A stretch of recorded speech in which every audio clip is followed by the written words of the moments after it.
दोस्तों आज पेश है छोटा दूल्हा बड़ी बारात। ये एक और चित्र है दोस्तों।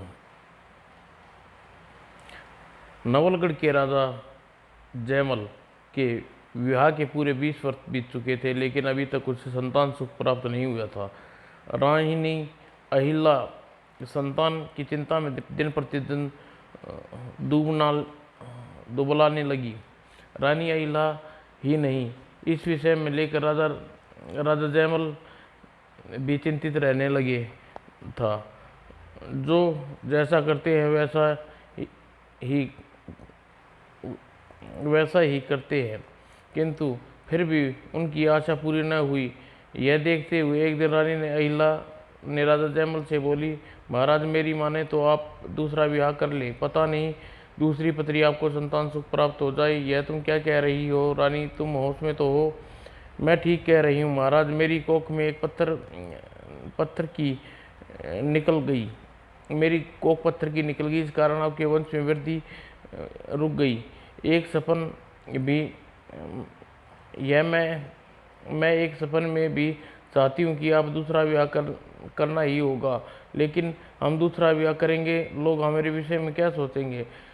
कुछ भी सोचने महाराज, आप जानते हैं कि समाज में बहुपत्नी रखने की प्रचलन है, विशेष कर राजा के अनेक रानियां रखते हैं। इस प्रकार न जाने कितनी दलीलें देकर रानी अहिल्या जयमल का दूसरा विवाह कराने के आखिर मना ही लिया। आखिर किशनगढ़ के राज्य की राजकुमारी रत्ना के साथ राजा जयमल ने दूसरा विवाह संपन्न हुआ गई। रत्ना का रानी अहिल्या दिल खोलकर स्वागत किया। आओ बहन रत्ना, नवलगढ़ महाराज में तुम्हारा स्वागत है। रानी अहिल्या ने रत्ना को हिल मिलाकर सगी बहनों की तरह रहने लगी। हिल मिलकर कुछ महीने बीते, फिर साल बीते, रत्ना की कोख नहीं हरी हुई। देख लिया रानी अहिल्या, हमने रानी रत्ना को संतान सुख प्राप्त नहीं हुआ, तूने व्यर्थ में ही दूसरा विवाह कर डाला। लगता है हमारे भाग्य में संतान सुख नहीं है। महाराज इस प्रकार नाराज न हो रत्ना, हमारी उम्मीद पूरी न हो सही आपको तीसरा विवाह करवाऊंगी। नहीं नहीं, इस बार तुम्हारा कहना नहीं मानूंगा। इस उम्र में दूल्हा बनकर घोड़ी पर नहीं चढ़ूंगा, लोग हंसेंगे। महाराज आपकी मेरी सौगंध, आपको विवाह करना ही होगा। और एक बार राजा फिर जयमल ने रानी अहिल्या की जिद के आगे झुकना पड़ा, और इस बार उसका विवाह रामगढ़ की नाम के एक छोटे से राज्य की राजकुमारी पद्मा के साथ हुआ। इस विवाह के कुछ महीने बाद जब एक दिन रानी अहिल्या रत्ना के साथ राजकीय उद्यान में घूम रही थी। क्या हुआ पद्मा? रानी रत्ना अहिल्या दौड़कर पद्मा के बाहों में थामती, इससे पहले पद्मा बेहोश होकर उद्यान में गिरी। दासियों ने बेहोश पद्मा को उठाकर कक्ष में पहुंचाया, और बेहोश को गिरने की बात सुनकर राजा जयमल दरबार छोड़कर दौड़ा दौड़ा उसके पास आया। पद्मा का निरीक्षण कर रहे राजवैद्य ने उन्हें आतुरता से पूछा, राजवैद्य पद्मा को क्या हुआ, इस प्रकार बेहोश क्यों हो गई? महाराज घबराइए नहीं, रानी पद्मा कुछ नहीं हुआ, बल्कि आप आज नालगढ़ के लिए बड़ी खुशी का दिन है। क्या मतलब? रानी पद्मा इन दिनों गर्भवती है क्या? हाँ, गंभीर होने के कारण उद्यान में घूमते हुए चक्कर आ गया, जिससे बेहोश होकर गिर पड़ी। थोड़ी देर में स्वयं होश आ जाएगा। वो यह बात है, भगवान ने बड़ा दयालु, आखिरकार तूने मेरी पुकार सुन ली। यह सुनकर राजा जयमल ने आहिस्ता अहिल्या और रानी खुशी से कोई छोर नहीं था। उस रात जब जयमल रानी पद्मा के कक्ष में पहुंचा, रानी पद्मा, तुमने मेरी झोली खुशियों से भर दी। जिस खुशी की आस में मैं छोड़ बैठा था, उस खुशी को मौके में आज तुम मुझसे जो मांगोगी वही देने को तैयार हूँ, ऐसा? हाँ रानी, मांगो, चाहो, क्या मांगना चाहती हो? तो सुनिए महाराज, मेरी कस्तूरी मृग चाहिए। सुना है प्रसव काल में कोई गर्भवती अपने पास कस्तूरी में रखे तो गर्भ उत्पन्न की तेजस्वी और सुंदर होता है। ओह, तुमने कस्तूरी मृग का शिकार करने के लिए दूसरे राज्य के जंगल में जाना होगा। हमारे राज्य के जंगलों में कस्तूरी मृग मिलते ही नहीं। तो क्या हुआ, आप दूसरे राज्य के जंगलों में जाकर कस्तूरी मृग का शिकार करके ले आइए। महाराज ने रानी, तुम जैसे सोच रही हो यह कार्य उतना सरल नहीं है। नीलवन में कस्तूरी मृग पाए जाते हैं, और नीलवन सुंदरगढ़ की सीमा में पड़ता है। हमारी सुंदरगढ़ राजा नारसिंह से हमारी घोर शत्रुता है, जिसके कारण हम नीलम वन में जाकर कैसे कस्तूरी मृग का शिकार कर सकते हैं। ओह, तो मैंने व्यर्थ में आपके समूह का अपनी इच्छा प्रकट करी। पद्मा शोभ से भर उठी। यह देख जयमल ने उससे कहा, रानी, तूने पहली बार हमसे कुछ मांगा है। हम जैसे भी हो तुम्हें यह इच्छा अवश्य पूरी करेंगे। महाराज, यह कि न आपने खुशी करने वाली बात। और जयमल अगले ही दिन सैनिकों को लेकर कस्तूरी मृग के शिकार के लिए नीलबल चल पड़ा। रानी भगवान, छोटी रानी की जिद पर महाराज कस्तूरी मृग का शिकार नीलवन जा रहे हैं, पर न जाने क्यों मेरा मन घबरा रहा है। मेरे स्वामी की रक्षा करना भगवान। और जब नीलमल का काफिला आहिस्ता से नजरों से ओझल हो गया तो धड़कते दिल से राज महल की छत से उतर आई। और उधर जयमल अपने सैनिक के साथ चोरी छिपे नीलवन में जा पहुंचा। वन में पहुंचने पर वह कस्तूरी मृग की तलाश में जुट गया। आखिर अपराचित वन में घोर कठिनाइयों का सामना करना पड़ा, लेकिन फिर भी वह दाना थैली पर रेख कर कस्तूरी मृग की खोज में जुटा रहा। कई दिन लगातार नीलवन में खाक छानता रहा, कस्तूरी मृग के दर्शन न हुए। कस्तूरी मृग की खोज में नीलवन में भटकते हुए कई दिन बीत गए, अभी कस्तूरी मृग का शिकार में सफलता नहीं मिली। वापस नवलगढ़ चलूँ खाली हाथ, लौटने भी तो ठीक नहीं होगा। फिर उसने पास खाने का सामान भी समाप्त हो गया है।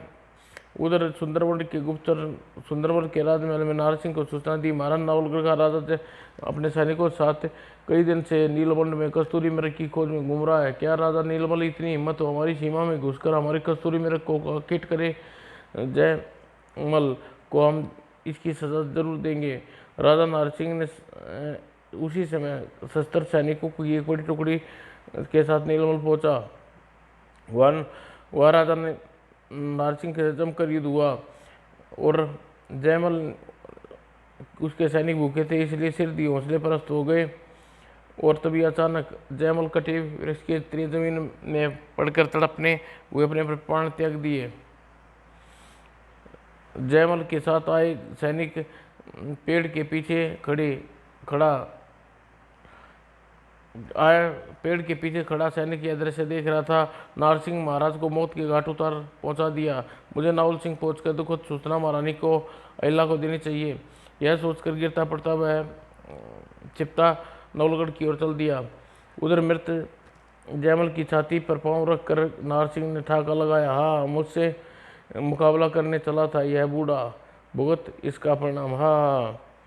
और दूसरा और घायल गिरता पड़ता सैनिक जैसे नवलगढ़ की रानी अहिला के सम्मुख पहुंचा। ओह, क्या तुम्हारी यह हालत किसने की? सैनिक किसी तरह अपनी दशा पर काबू पाया और तत्पश्चात महारानी जी गजब हो गया। सुंदरगढ़ के राजा नारसिंह ने महाराज को मौत के घाट उतार दिया। क्या? हाँ, मैं रानी सच कह रहा हूँ। ओह, आखिर वही हुआ जिसका मुझे डर था। रानी अहिला चाहकर पृथ्वी पर चीख चकरा कर पृथ्वी गिर गई। बुरा समाचार नवलगढ़ में फैल गया। रानी अहिला जब होश आया तो रानी पद्मा व रानी उसके समीप उसे होश में लाने लगी। दीदी, यह गाज हम पर गिरी है। बू, यह सब मेरे कारण हुआ है। मैंने अपराधी हूँ। मेरे जिद के कारण महाराजा केट करने नीलवन गए थे। रानी अहिला अपनी आंखों से आंसू बहने लगे। कुछ देर बाद तीनों जी भर कर रो चुकी थी। बहन पद्मा किसी सेवक को भेज कर सिर दी, प्रधानमंत्री महादेव को बुलाओ। जी आज्ञा। पद्मा के आदेश पाकर सेवक प्रधानमंत्री महादेव को बुलाने गया और प्रधानमंत्री महादेव ने रानी अहिला के सामने खड़ा था। आज्ञा की दिए बड़ी रानी जी। प्रधानमंत्री जी, स्वर्गवासी महाराज सर्ववासियों से इसलिए हमारा जीवित रहना व्यर्थ है। आप हमारे लिए चिता सजाइए, मैं सती होना चाहते हैं। उसके जाने के बाद रत्ना और पद्मा रोती हुई रानी अहिला से बोली, दीदी, हम भी तुम्हारे साथ सती होंगी।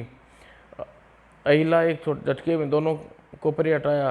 पागल हुई हो क्या? तुम दोनों में से कोई भी सती नहीं होगी। पद्मा, तुम्हारे गर्भ में स्वर्गीय महाराज का अंश पल रहा है, उस अंश के सलामती के लिए तुम्हें जीवित रहना होगा और रत्ना पद्मा की देखभाल के लिए जीवित रहना होगा। मेरा हुक्म है, दीदी जैसा कहोगी वैसा होगा।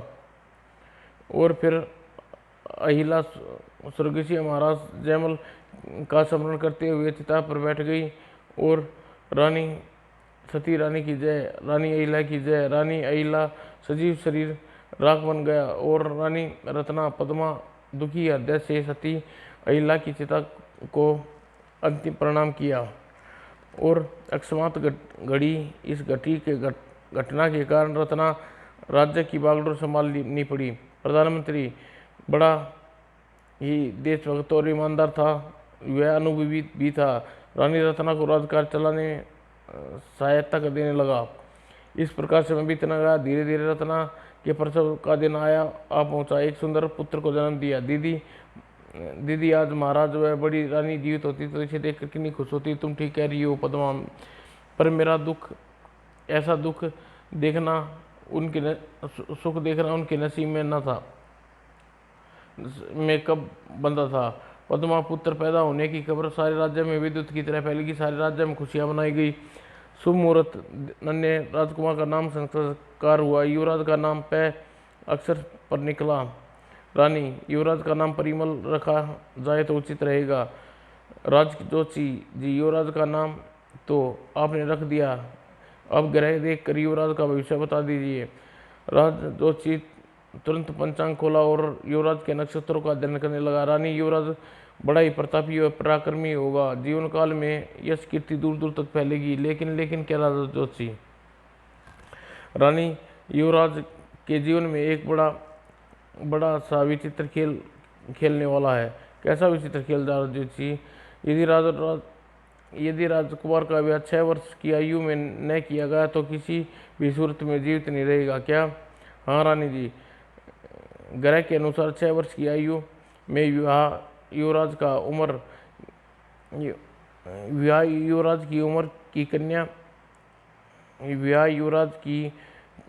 उम्र की कन्या से नहीं अपितु 18 वर्ष की राजकुमारी के साथ करना होगा, तभी युवराज के जीवन की रक्षा होगी। ओह! राजजोशी भविष्यवाणी सुनकर पद्मा और रत्ना गहरी उलझन में पड़ गए। रानी पद्मा और रत्ना ने जी जान से नन्हे परिमल की पालन पोषण करने लगी। लाख चाहने पर भी दोनों राजजोशी की विचित्र भविष्यवाणी न भूल सकी। इस लाड़ प्यार से पलता युवराज 6 वर्ष का होने आया। एक दिन रानी ने प्रधानमंत्री महादेव को बुलाकर उससे कहा, प्रधानमंत्री, युवराज परिमल 6 वर्ष का होने वाला है, उसके विवाह की चिंता ही होगी, अन्यथा राजजोशी भविष्यवाणी अनुसार युवराज का जीवन खतरे में पड़ जाएगा। आप फिक्र न करिए राजकुमारी महारानी जी, मैं आज ही युवराज के लिए योग्य वधू की खोज में निकल पड़ता हूँ। प्रधानमंत्री जी, आप हमें केवल आपका इशारा है, आप हमें इस उलझन से निकाल सकते हैं। प्रधानमंत्री ने उस दिन जलपोत में सवार होकर नन्हे परिमल के लिए उचित वधू की खोज में निकल पड़ा। कई दिन पश्चात यात्रा के पश्चात उनका जलपोत वरुण नगर के तट पर जा लगा। मुझे इस नगर में जाकर राजा वरुणेंद्र से युवराज परिमल के विषय में बात करनी चाहिए। क्या पता वरुण अपनी युवा पुत्री शालिनी का विवाह राजकुमार परिमल के साथ करने को तैयार हो जाए। जलपोत तट पर छोड़ प्रधानमंत्री महादेव वरुण नगर के राजा वरुणेंद्र के पास पहुंचा और उसे अपना परिचय दिया। तत्पश्चात, राजन, मैं चाहता हूँ हमारे युवराज के साथ अपनी पुत्री का विवाह शालिनी किया जाए। यह तो बड़ी खुशी की बात है। नवलगढ़ के घराने में हम संबंध में जोड़ना हमारे हर्ष की बात होगी। राजन, पर एक बात आप स्पष्ट कर देना चाहता हूँ, हमारे युवराज की आयु कर 6 वर्ष है। यह तुम क्या कह रही हो प्रधानमंत्री? बालक के साथ हम अपनी युवा पुत्री का विवाह कैसे कर सकते हैं? राजन, जो सच है मैंने बता दिया। अब मेरी विनती है, रिश्ते स्वीकार कर लें। प्रधानमंत्री जी, ऐसा लगता है उम्र पर आप पर पूरी तरह हावी हो गई है, तभी आप सटिया हुई बातें कर रहे हैं। आप वृद्ध हैं, इसलिए आपको कुछ नहीं कहूँगा। आपकी जगह कोई दूसरा होता तो उसकी खाल खिंचवा लेता। फौरन यहाँ से चले जाइए। प्रधानमंत्री अपमानित होकर अपने जलपोत पर लौट आया। युवराज परिमल का रिश्ता जिस राज्य के पास लेकर गया, अपमानित होकर लौटा। इस प्रकार उसे घूमते घूमते 1 माह बीत गया। 1 माह हो गया, अभी तक कोई सफलता नहीं मिली। काम बने किस मुंह से मैं वापस नवलगढ़ लौटूंगा, यही सोच में पड़ गया। युवराज का रिश्ता लेकर मैं अभी जिन राज्यों के पास गया, मैंने युवराज की सही आयु बताई, इसलिए युवराज से उसकी पुत्री का विवाह करने को तैयार नहीं हुआ। सच का दामन छोड़कर मुझे छल से काम लेना होगा, कार्य में सफलता मिल जाएगी। तत्पश्चात उसने जलपोत को शंकर नगर के तट पर जा गया। जैसे भी इस बार मैं कौशल की राजकुमारी के साथ युवराज कार्य का रिश्ता पक्का करके ही जलपोत पर लौटूंगा। और आत्मविश्वास के साथ प्रधानमंत्री जलपोत से उतर कोकेशल नगर की ओर चल दिया। कोकेशल का का- काकेशल नगर में महाहिम वर्धन के पास पहुंचकर महादेव ने सर्वप्रथम अपना परिचय दिया। पश्चात क्षमा करे राजन, क्या मैं जान सकता हूँ कि कोई विवाह योग्य पुत्री है? हाँ, रत्नावली नाम का है उसका। क्या उम्र होगी रत्नावली की? यही कोई 18 वर्ष के करीब आयु होगी। राजकुमारी रत्नावली, आप यह सब क्यों पूछ रहे प्रधानमंत्री?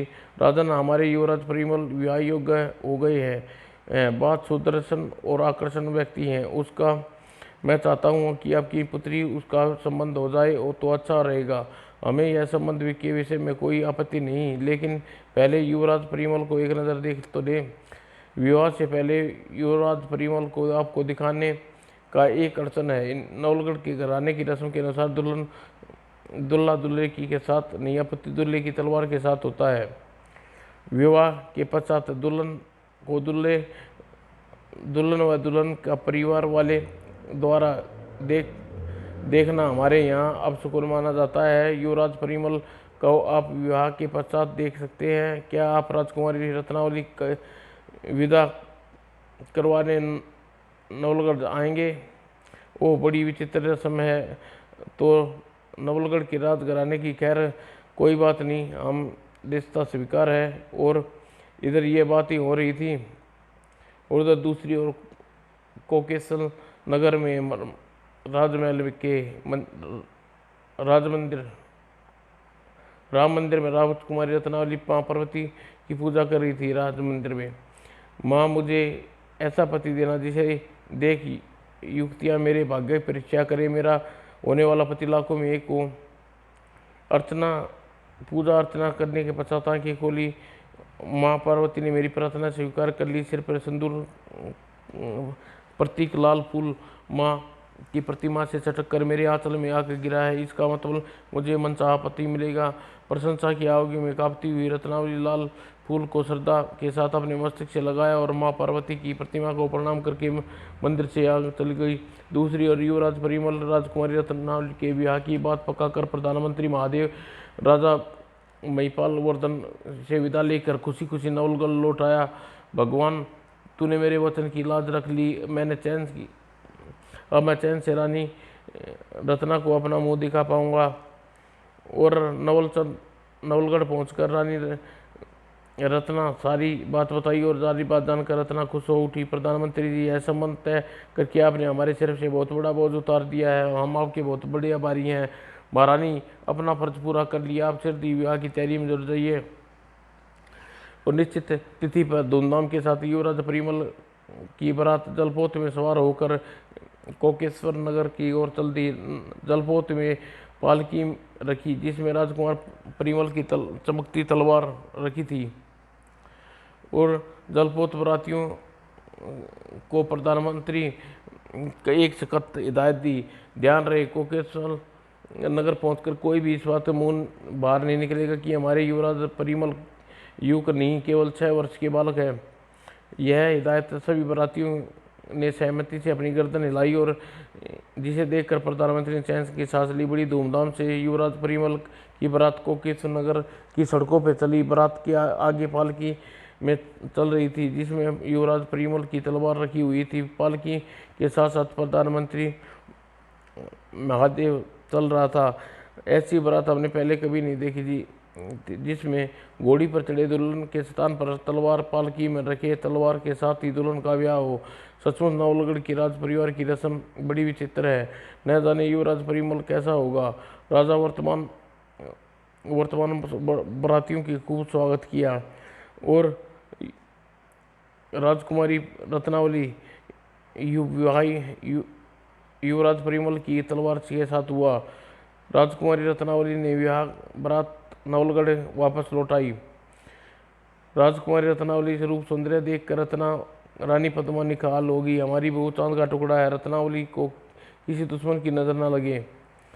और राजकुल की रीति रिवाज के अनुसार राजकुमारी रत्नावली के मन ही मन सोच रही थी, अभी तक युवराज परिमल के दर्शन नहीं हुए, न जाने देखने में कैसे होंगे।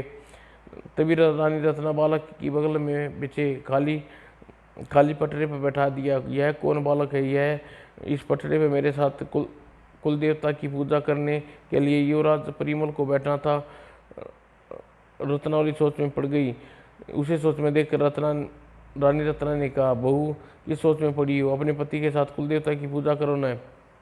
यह सुन रानी रत्ना चौंक कर देखा, युवराज परिमल अभी यहाँ कहाँ आए हैं माँ? उनसे पटरे पर तो बालक बैठा हुआ है और भावे तो मैं कुल देवता की पूजा करूं। बहू यही बालक तो तुम्हारा पति है, युवराज परिमल है। यह बालक क्या कह रही है माँ? यह बालक तो युवराज परिमल है। हाँ बहू, मजाक नहीं कर रही, यही तुम्हारा सुहाग है। रत्नावली को जैसा लगा जा सारा ब्रह्मांड गूंगा। रत्नावली के साथ जबरदस्त धोखा हुआ, तलवार के साथ विवाह तूने एक बालक के पल्ले बंध गया। रत्नावली घस खाकर अपने बेहोश होकर एक और गिर पड़ी। न जाने फिर उसे होश आया तो उसे स्वयं को एक सजे हुए शयन कक्ष में पाया। वह मनी मनी माँ पार्वती को पुकारा, माँ पार्वती तूने मेरे साथ ऐसा अन्याय किया, तूने एक बालक के साथ मुझे बांध दिया, तूने ऐसा बेमेल पति दिया। मैंने तुझसे ऐसा पति मांगा था जो संपूर्ण गुण संपन्न हो। अगले पल प्रकाश से भरा वह प्रकाश, उस प्रकाश में उसे देवी पार्वती प्रकट हुई। बेटी रत्नावली, जिस प्रकार तू दुखी है, युवराज परिमल को बेशक 6 वर्षीय बालक है, पर शीघ्र यह सुदर्शन युवक बन जाएगा।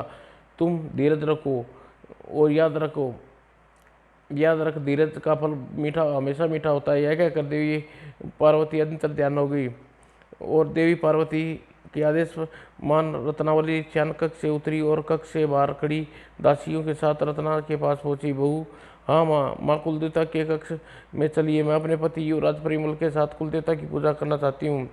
वह बड़े प्रसन्न मन से रत्नावली के परिमल के साथ कुलदेवता की पूजा की। और रत्नावली कोई भाई तो नहीं, उसके विवाह के बाद माई के लिए जाने के लिए निभाने के लिए एक दिन से वह राजा महावर्धन के पास पधारे। समदिन नवलगढ़ में आपका स्वागत है समधी जी। महिपाल वर्धन खूब संस्कार किया गया। तत्पश्चात रानी रत्ना से कहा, समधी दामाद परिमल को देखने की बहुत इच्छा है, वह विवाह हो चुका है, अब दामाद परिमल को दिखा दीजिए। समधी जी, बहू रत्नावली युवराज परिमल के साथ यहाँ आती होगी, आप अपने दामाद को जी भर कर देखना। तभी रत्नावली परिमल के कक्ष में प्रवेश किया। रही है रत्नावली उंगली को पकड़े कौन बालक आ रहा है, और पास आकर रत्नावली ने अपने पिता के चरण स्पर्श किए। पश्चात परिमल से कहा, यह तुम्हारे ससुर जी है, प्रणाम, इसके चरण स्पर्श करो। रत्नावली के कथन से परिमल महिपाल वर्धन के पैर छूने झुका। यह देख राजा महिपाल वर्धन चिंगार कर पीछे हट गया। उसका पांव किसी सर्प ने पकड़ लिया। क्या कहा रत्नावली, यह बालक तुम्हारा पति है? हाँ पिताजी महाराज, यही मेरे पति परिमल है। समदिन जी, यह क्या गोरख धंधा है? क्या सचमुच बालक युवराज परिमल है? हाँ समधी जी, यही युवराज परिमल है। वह अपना सिर थाम कर बैठ गया। वो धोखा, हमारे साथ जबरदस्त धोखा हुआ। सहसा वह आवेश में उठकर खड़ा हुआ। वह बूढ़ा प्रधानमंत्री कहाँ गया? बोला उसे, मैं उसे हमारे साथ छल किया है। नवलगढ़ के झूठे रस्मों की रिवाज देकर उसने मेरी बेटी के पल्ले एक बालक बांध दिया, जीवित नहीं छोड़ूंगा। वह क्रोध में कपकपाने लगे। तब आगे बढ़कर रत्नावली ने उसे समझाया, पिताजी महाराज, इस प्रकार आवेश में क्रोध में आकर मेरे साथ जो कुछ हुआ है, मुझे इस प्रकार मलाल नहीं है। प्रधानमंत्री महोदय की गलती ही नहीं, युवराज परिमल के जीवन बचाने के लिए उन्होंने ऐसा छल किया। तब रानी रत्नावली ने विस्तार पूर्वक महिपाल वर्धन को उस ज्योतिषी के विषय में, भविष्यवाणी के विषय में सारी बता दी।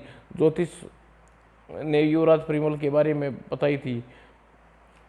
रत्नावली की सारी बात जानकर महिपालवर्धन ने ठंडी सांस भरकर बोला, कुछ भी हो बेटी, लेकिन अब तेरे साथ अच्छा नहीं हुआ। अब तू ये बालक को पति के साथ जीवन कैसे गुजारेगी, इसकी चिंता आप न कीजिए पिताजी महाराज।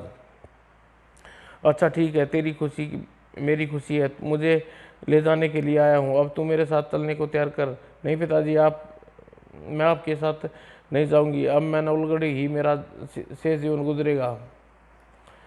रत्नावली, तू मैं जानता हूँ तू बहुत जिद्दी है, एक बार जिद कर लेती है उसे करके रहती है। अब जैसी तेरी मर्जी। रत्नावली पर वह परिमल बुझे मन से आशीर्वाद देकर मार महिपालवर्धन उसी समय उसी दिन अपने राज्य लौट गया।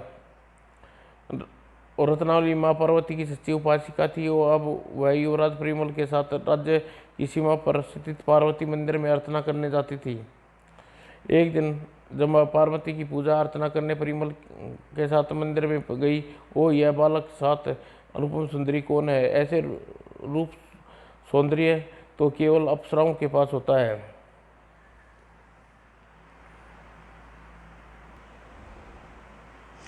रत्नावली जब परिमल के साथ रथ में बैठ के वहाँ से चली गई तो वह स्त्री मंदिर के पुजारी के पास पहुंची। पुजारी जी, अभी अभी जो युवती मंदिर में पूजा करके गई वह कौन थी? अरे तुम नहीं जानती? वह नवलगढ़ के युवराज परिमल की पत्नी रत्नावली थी। रत्नावली के साथ बालक कौन था पुजारी जी? वही तो युवराज परिमल थे। क्या कहा पुजारी जी? वह बालक रत्नावली का पति? लेकिन यह कैसे हो सकता है? एक बालक एक युवती का पति, इसी को विधि का विधान कहते हैं बेटी। इस संसार में सब कुछ हो सकता है। शायद आप ठीक कह रहे हैं पुजारी जी। रत्नावली बालक युवराज परिमल को देखकर तो आपका कहना सत्य प्रतीत होता है। यह कहकर बूढ़ी स्त्री वहाँ से चली गई। उसी संध्या के समय की बात थी। सुंदरगढ़ के राज्य में वह स्त्री नाहर सिंह से कह रही थी, महाराज, नवलगढ़ के राज्य की सीमा स्थित महादेव के मंदिर के बाहर आज मैंने संसार का 8वां अजूबा देखा। कैसा अजूबा? बात को घुमा फिरा कर नहीं, अब तो सीधी सीधी बताओ फुलवा। तो सुनिए महाराज, वहाँ मैंने अप्सराओं के समान अत्यंत सुंदरी युक्ति रत्नावली देखी। उसके साथ 6-7 वर्षीय पति परिमल भी था, जो नवलगढ़ का युवराज है। क्या कहा? एक युक्ति 6-7 वर्षीय पति? हाँ महाराज, सत्य कहा मैंने। वह युक्ति ऐसी थी जिसके रूपयाताओं पर पानी भरे, रूप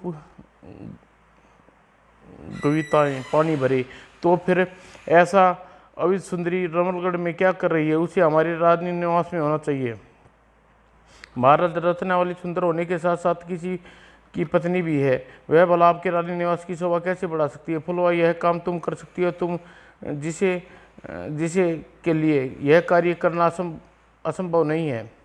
महाराज, यह तो आप ठीक कह रहे हैं कि मेरे लिए यह कार्य कोई असंभव नहीं है। मैं चाहूँ तो पानी में आग लगा सकती हूँ। लेकिन का क्या मतलब? समझ गई फुलवा, तुम्हें इस कार्य करने के बदले मुँह मांगा पुरस्कार दिया जाएगा। फिर समझिए महाराज, रत्नावली जल्दी ही आपके रानी निवास में आ जाएगी। इसके लिए मुझे 1 माह का समय चाहिए। ठीक है फुलवा, हमें तुम्हें 6 माह का समय देते हैं, लेकिन तुम हर 8वें दिन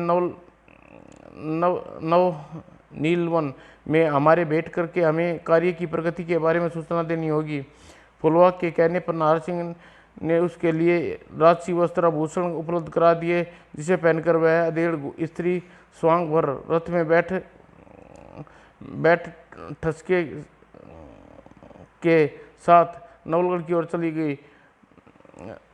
रत्नावली के रूप में वर्णन करने के बाद फुलवा रत्नावली के प्रति हमारे मन में अनबुझी प्यास जगा दी। अब न जाने फुलवा रत्नावली को सुंदरगढ़ लाने के लिए सफल हो पाएगी या नहीं। सुंदरगढ़ से चले जाने के बाद फुलवा रथ पर नवलगढ़ के राजमहल के बाहर जाकर रथ रुकवा दिया। रथ से उतरकर वह पहरेदारों से बोली, में जाओ महल में जाकर सूचना दो कि युवराज परिमल की पत्नी रत्नावली की बुआ पुष्पावली महल के बाहर खड़ी है। तुरंत पहरेदार तुरंत ही महल में सूचना देने चले गए। सूचना पाती ही रत्नावली व रानी पद्मा तुरंत ही दौड़ी दौड़ी महल के द्वार पर पहुंची। आप द्वार पर क्यों रुक गई? आइए महल में चलिए। दोनों आदर सहित फुलवा को राजमहल में ले आई। फुलवा उसे राजकीय अतिथि गृह में ठहरा दिया। तत्पश्चात रत्नावली के कक्ष में पहुंची। रत्नावली, सुंदरगढ़ से तुम्हारी बुआ फुलवा आई है। मेरी बुआ? लेकिन मेरी तो कोई बुआ नहीं है। तो वह कौन है जिसे हम तुम्हारी बुआ समझकर राजकीय अतिथि गृह में ठहरा दिया? चलिए ये माँ अतिथि गृह में चलकर देखते हैं माजरा क्या है। रत्ना बोली। रत्ना के साथ तुरंत अतिथि गृह में चल दी। उसके परिणाम परिमल भी उसके साथ था। जैसे ही वह फुलवा के कक्ष में पहुंची, दौड़कर रत्ना के से लिपट गई और तत्पश्चात, मेरी बच्ची रत्नावली, तू ठीक है? मैंने आपको पहचाना नहीं।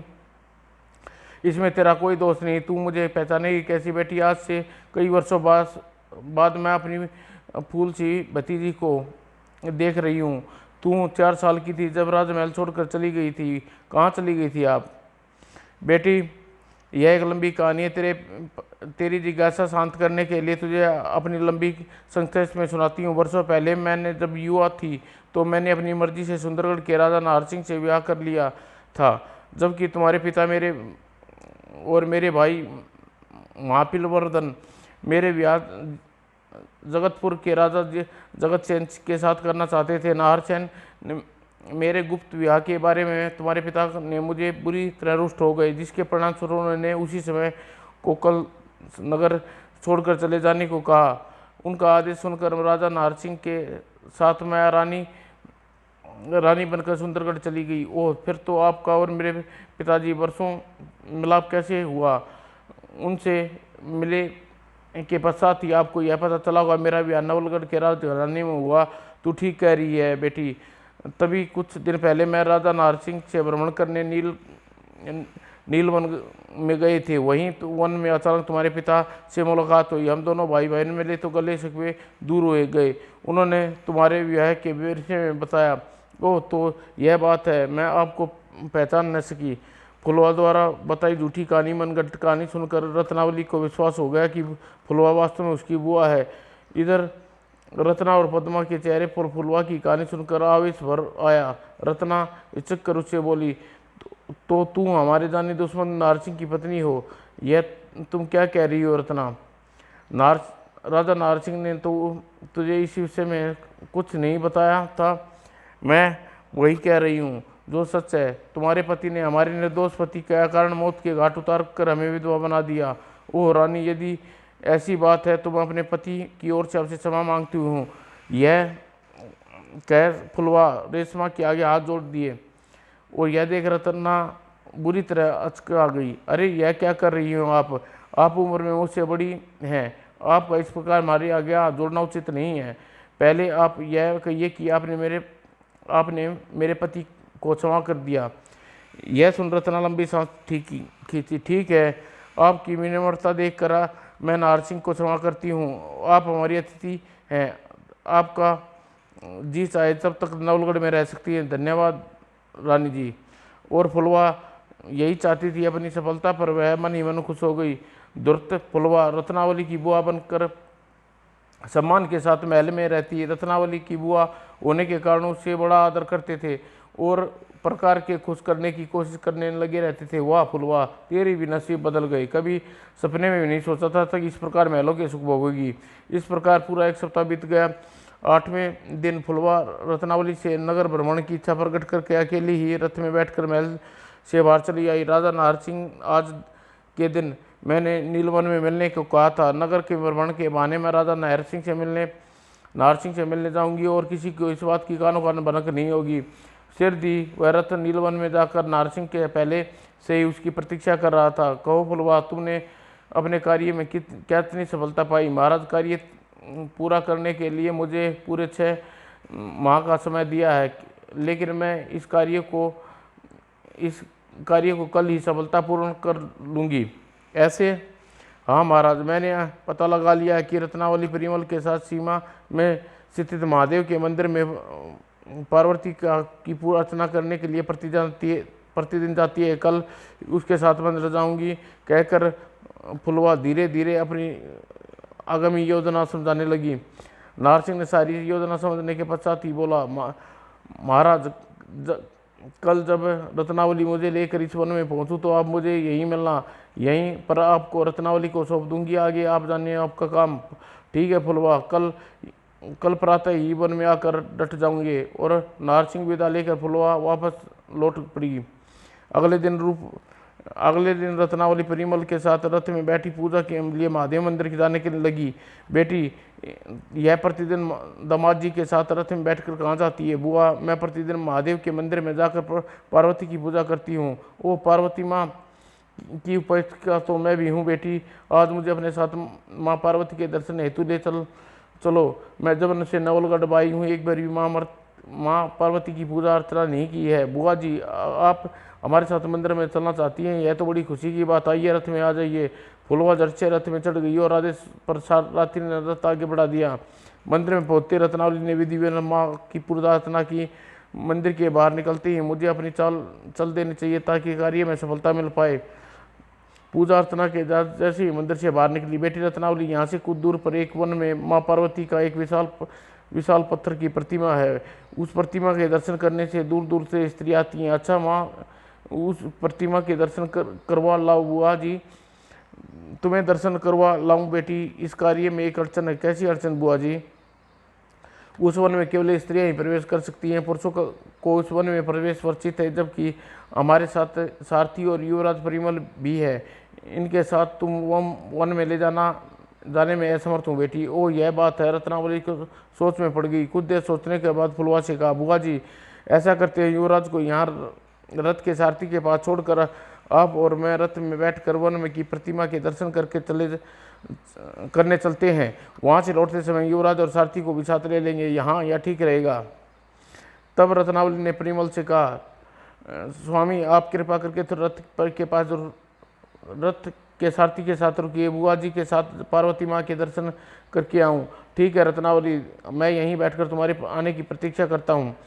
और जब परिमल के सारथी के साथ रथ में रत्नावली के रथ में बैठ फुलवा के साथ वहाँ से चल दी। फुलवा रथ सीधा नीलवन की ओर ले जाकर, बुआ जी, आप तो केवल नवलगढ़ से काफ़ी दूर ले आई। यदि पता होता इतनी दूर आना है तो मैं यहाँ नहीं आती। बेटी, अब आ ही गए हैं तो पार्वती माँ के दर्शन कर ले।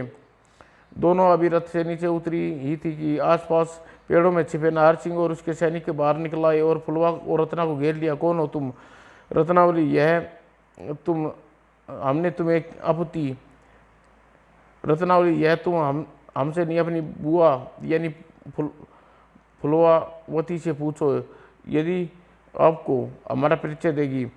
तब रत्नावली फुलवा से पूछा, बुआ जी, क्या इन्हें जानती हैं? हाँ, क्यों नहीं, सुंदरगढ़ के राजा नाहर सिंह है। ओह, तो ये आपके पति नाहर सिंह है? क्या बक रही हो रत्ना? यह हमारी पत्नी नहीं है, पति हमारी मुँह लगी दासी फुलवा है। क्या? हाँ, यह सच है रत्नावली। तुम्हें राजा नाहर सिंह तक पहुँचाने के लिए मैं तुम्हारी नकली बुआ बनी थी। ओह, तो तुम मुझे छल से यहाँ लाई है, लेकिन क्यों? इसका जवाब फुलवा नहीं मैं दूंगा रत्नावली। मैं तुम्हें अपनी रानी बनाना चाहता हूँ, इसलिए छल से फुलवा के द्वारा यहाँ बुलवाया है। नाहर सिंह, आयु में तुम मेरे पिता के समान हो। मुझ पर कुदृष्टि डालते हुए तुम्हें तनिक भी लज्जा नहीं आती? बकवास बंद कर रत्नावली। हम मन से जो ठान लेते हैं वह करते रहते हैं। अब तुम हमारी बनकर रहोगी? नहीं, यह पाप है, अधर्म है। मैं किसी की पत्नी हूँ, मुझे बुरी दृष्टि न डालो नाहर सिंह। हा, तुम ऐसे नहीं मानोगी रत्नावली, तुम्हें अपने आगोश में लेना पड़ेगा। नाहर सिंह ने जैसे ही आगे बढ़कर रत्नावली को स्पर्श किया, भय से अधिकता के कारण होश को बैठी। ओह, अरे! रत्नावली धड़ाम से पृथ्वी पर गिरकर बेहोश हो गई। यह देख नाहर सिंह फुलवा से कहा, फुलवा, तुम बेहोश रत्नावली को लेकर रथ में बैठो। सुंदरगढ़ पहुंचाकर राजवैद्य रत्नावली का उपचार कराना होगा। जो आज्ञा महाराज। और बेहोश रत्नावली के साथ काफिला सुंदरगढ़ की ओर चल दिया। सुंदरता की देवी रत्नावली मेरे कब्जे में है। जैसे यह होश में आएगी, इसके साथ विहार चला लूंगा। इधर सुबह से शाम हो गई। रत्नावली परिमल के साथ जब मंदिर से वापस न लौटी तो रत्ना और वह पद्मा को चिंता हुई। सारा दिन बीत गया, न जाने आज रत्नावली और परिमल महल से क्यों नहीं आए। मेरा जी घबरा रहा है दीदी, पता नहीं दोनों अभी तक क्यों नहीं लौटे। ठीक है पद्मा, मंदिर जाकर देखती हूँ माजरा क्या है। हाँ, यह ठीक रहेगा दीदी। और रत्ना उसी समय रथ में बैठकर महादेव के मंदिर की ओर चल दी। उसने सारथी और परिमल का मंदिर की सीढ़ियों पर बैठे देखा। सारथी, तुम यहाँ बैठी हो और बहू रत्नावली कहाँ है? रानी माँ, वो तो बुआ जी के साथ सुबह से चली गई थी, कहकर गई थी कुछ देर में वापस आ लौटेंगी, लेकिन अभी तक वापस नहीं आई। उनकी परीक्षा में युवराज और मैं बैठे हुए हैं। रत्नावली बुआ के साथ गई, लेकिन कहाँ? इस विषय में तो कुछ नहीं जानता रानी माँ। परिमल को साथ लेकर रत्ना नवलगढ़ वापस लौट आई। यह इधर सुंदरगढ़ में जलाया सा नारसिंह राजवैद्य से कह रहा था। राजवैद्य, आखिर उपचार में रत्नावली बेहोशी क्यों नहीं टूट रही? महाराज, यह भी देखने हैरान हूँ, उपचार करने के पश्चात न जाने क्यों इसकी बेहोशी नहीं टूट रही। ओह राजवैद्य, कुछ करो, रत्नावली को होश में लाओ। असमस में डूबा राजवैद्य पुनः रत्नावली के उपचार में जुट गया। इधर रानी रत्ना और पद्माचारों और रत्नावली की खोज करवाई, लेकिन उन्हें रत्नावली का पता नहीं लगा। हार कर उन्होंने कोकासा नगर के महिपाल वर्धन को बुलाया। सारी वस्तुस्थिति उसे बताई। बात जानकर राजा महिपाल वर्धन हैरान पड़ गया। आखिर कौन स्त्री है हमारी नकली बहन बनकर आई? किसकी शरारत हो सकती है यह? वह स्वयं को सुंदरगढ़ के राजा नारसिंह की पत्नी बता रही थी। जब वह स्त्री ने यह सारा झूठ बोला था तो उसने निश्चित ही यह भी झूठ बोला होगा क्योंकि वह नारसिंह की पत्नी है। कि राजकुल संबंध रखने वाली कोई स्त्री अपहरण जैसा दुष्ट कार्य नहीं कर सकती। फिर वह कौन थी? यह तो समझ में नहीं आ रहा। आखिर किस उद्देश्य से, किस प्रकार रत्नावली का अपहरण करके ले गई? राजकुल की वधू कोई इस प्रकार अपहरण करके ले जाए, यह सरासर हमारे कुल का अपमान है। हमारे लिए तो यह डूब मरने वाली बात है। समदिन हम भी तो बेटी के बाप है। तीनों गहन दुविधा में डूब गए। उधर कैलाश पर्वत पर भगवान शिव देवी पार्वती से कह रहे थे, पार्वती, पृथ्वी पर तुम्हारी भगतिनी रत्ना को इस समय घोर संकट में आया हुआ है। क्या तुम इस समय उसकी भगतिनी की कोई सहायता नहीं करोगी? आप क्या समझते हैं नाथ? मुझे रत्नावली की कोई चिंता नहीं है नाथ। उसे मैंने अब तक अचेत अवस्था में डाला हुआ है। लेकिन क्यों? जरा मैं भी तो सुनूं। नाथ, रत्नावली को होश में आती ही पापी नारसिंह जबरदस्ती उसके साथ विवाह कर लेगा, इसलिए रत्नावली को होश आएगी ना नारसिंह उसके श्रेय में सफल हो पाएगा। ओह, लेकिन यदि ऐसा है तो क्या तुम रत्नावली को अचेत ही रहने दोगी? जब तक नारसिंह का अंत नहीं होगा तब तक रत्नावली अचेत ही रहना होगा। तब तुम नारसिंह का अंत का कोई उपाय क्यों नहीं करती? पार्वती, जितना जल्दी हो सके भगतनी को इस घोर संकट से निकालो, जैसी आपकी आज्ञा नाथ। लेकिन इस कार्य के लिए मुझे आपके गुणों की आवश्यकता पड़ेगी। ठीक है, मेरे गण कैसा कार्य ले सकती हो पार्वती? शिव के आह्वान पर तुरंत उनके गण प्रकट हुए। तब तक गणों के मुखिया शिवालिंग देवी पार्वती का आदेश दिया। शिवालिक, तुम शरीर के वृद्धि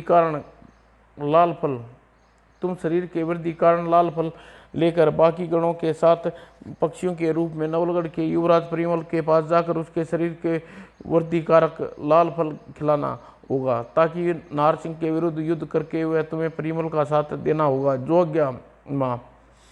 और फिर गणों की टोली शिवलिंग के नेतृत्व में पक्षी बन पृथ्वी की ओर चल दी। आगे शिवालिक शरीर में वृद्धि कारक फल चोंच में दबाए हुए था। उधर परिमल उदास सा उद्यान में बैठा सोच रहा था, रत्नावली मुझे छोड़कर जाने कहाँ चली गई? वह मुझे कितना अच्छी कहानी सुनाती थी, मुझे कितना सुने करती थी, जाने इस समय कहाँ होगी? और यही जो क्षण था जब पक्षी बने गणों की टोली उद्यान में पहुंची। शिवालिक की चोंच में लाल फल दबाए हुए परिमल की ओर देखा। अरे, इतने सारे पक्षी, एक जैसे पक्षी की टोली। पक्षी पृथ्वी के दिखाई नहीं देते, कौन से लोग से आए हैं?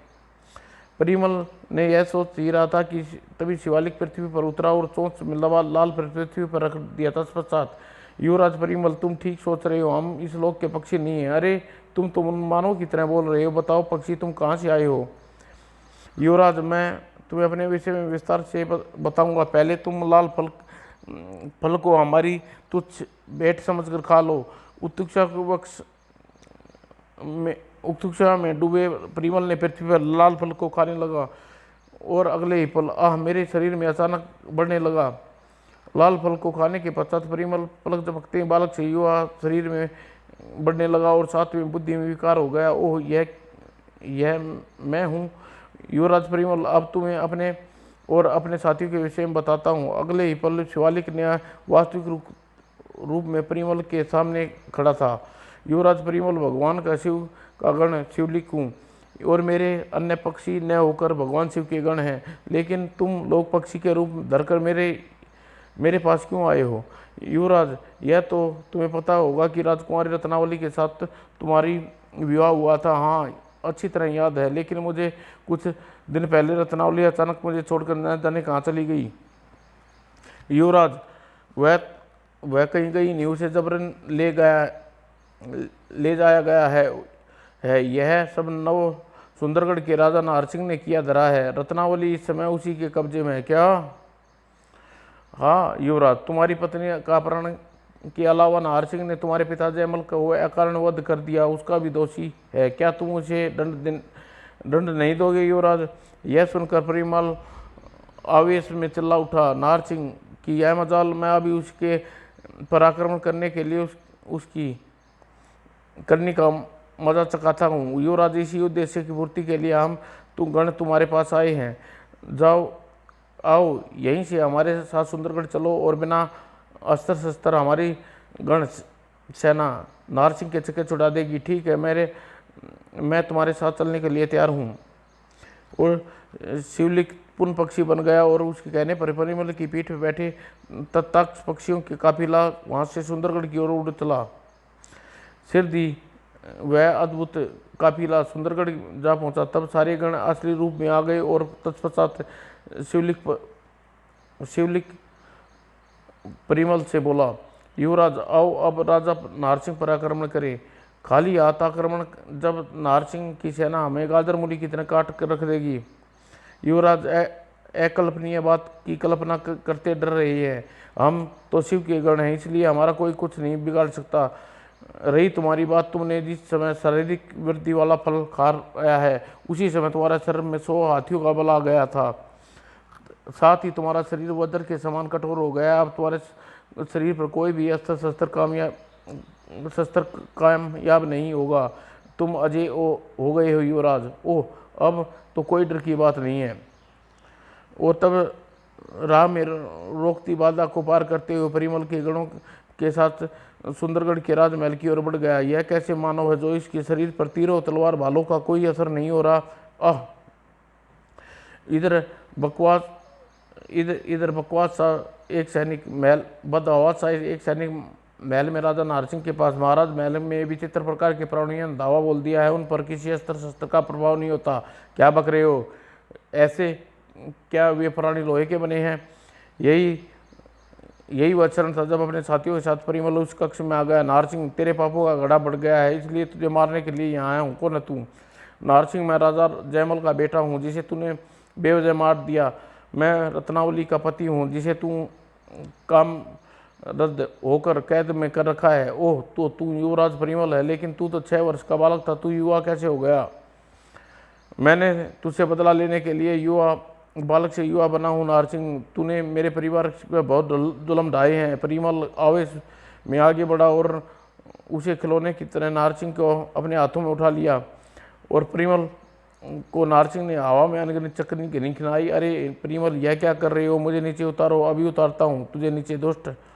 और अगले ही पल परिमल ने नाहर सिंह के प्राण पखेरु उड़ गए।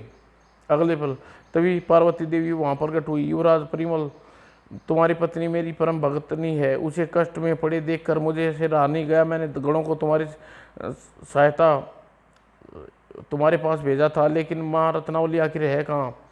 वह महल के कक्ष में अचेत पड़ी है। जाओ, उसे जगा कर उसके कानों में धीरे से उसका नाम पुकारो। ऐसा करते ही तत्काल ही होश में आ जाएगी। कहकर पार्वती गणों के साथ अदृश्य हो गई। तब परिमल सोचता हुआ उस कक्ष में जिसमें रानी रत्नावली अचेत पड़ी थी, वो यह रही रत्नावली। अब मैं माँ पार्वती के अनुसार इसे होश में लाने का प्रयास करता हूँ। और परिमल ने झाँक कर रत्नावली के कान में, रत्नावली रत्नावली। रत्नावली तत्काल यहाँ की खोल दिया, आप कौन है? ओह रत्नावली, तुमने मुझे पहचाना नहीं, मैं तुम्हारा पति परिमल हूँ। तुम युवराज परिमल हो, तुम बालक के युवा कैसे हो गए? यह सब मां पार्वती के प्रताप का फल है रत्नावली। तुम्हारी भक्ति ने मेरा भला कर दिया रत्नावली। परिमल ने सारी बातें विस्तार पूर्वक रत्नावली को बताई। सारी बात सुनकर रत्नावली चैन की सांस ली। चलो, पापी नारसिंह का अंत हुआ। उसकी मृत्यु का समाचार सुनकर मुझे अपार प्रशंसा हुई। इधर राजा नारसिंह और असंख्य सैनिकों को मारे जाने की समाचार सुनकर दरबार में बचे खुचे सैनिकों ने भौचक्के रह गए और बचने का कोई चारा न देखकर सब ने परिमल के सम्मुख आत्मसमर्पण कर दिया। तब तक राजा नारसिंह के किशोर पुत्र मेहर सिंह को परिमल ने कहा, मित्र, मेरी तुमसे कोई दुश्मनी नहीं, चूंकि तुम्हारे पिता स्वर्गवासी हो चुके हैं, इसलिए सुंदरगढ़ का राजा मैं तुम्हें सौंपता हूँ।